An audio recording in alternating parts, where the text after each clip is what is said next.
Mushu güzel paytlarda to'y bo'layotgan bu yigit bo'lsa, o'zining aql parasiti, iqtidor ham istidodi va mo'l bo'lgan aktiv energiyalik mazmunlari kollektivning zo'r tashviqot kuchi orqali nahiyimizning iqtisodiy va ijtimoiy taraqqiyotiga to'p qo'shayotgan. Yuqori energiyalik sifatli filmlar bilan ma'naviy oziq berayotgan, xalqni to'g'ri qarash, to'g'ri tarbiyaga yetaklayotgan nahiyimizdagi qisqisin sohasidagi boshlamchi.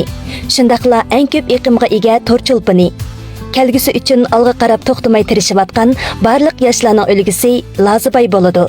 Avval bu güzel paytlarda bu oltin o'zakka yoqut ko'zdek mos kelgan bir juftning chin yurakdan boshlangan haqiqiy muhabbatining mushu ulug' zamonda boshlanib, bir umr bir-birini so'yib qadrlab, asrab o'tishini, hayotining oxirigacha bir-birining ayrilmas g'amguzari bo'lib, sadoqatman, chin muhabbatlik qadinaslik rishti bilan bir umr saxovatlik, mehr vafoliq yashab, abadiy sevgisining mushu tuproqqa singib oyoqlashini, haqiqiy baxtga yor bo'lishini chin ko'nglimizdan tilaymiz. Shu tapda, mushu xosiyatli kunda bu qaysar, mardona yigitning igilik tiklash hikoyasini tunishtirib o'tishni loyiq deb ko'rdim. Do'stimiz Qadrdin Osmon, taxallusi Lazibay.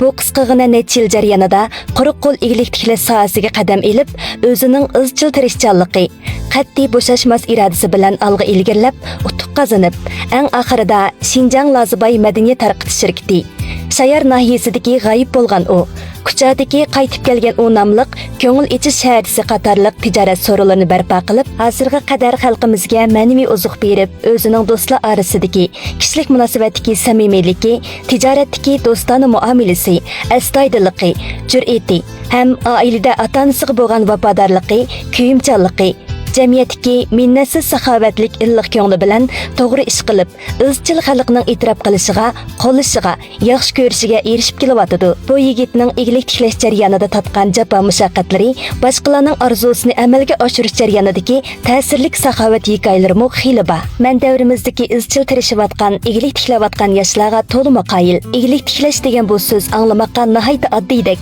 osondek anglansimi, biz ko'z bilan ko'rib, quloq bilan anglab his qilib bo'lolmaydigan bir qator jabr mushaqqatlar, jarayonlar, qattiq iroda ruhi yoshiringan bo'ladi. Igilik tiklash sahnasida to'xtovsiz olg'a ilgirlayotgan har bir aylanning orom oldiganga na shanba yakshanbasi, na hit bayrami, na muqim ishdan tushadigan vaqti bo'lsin deysiz.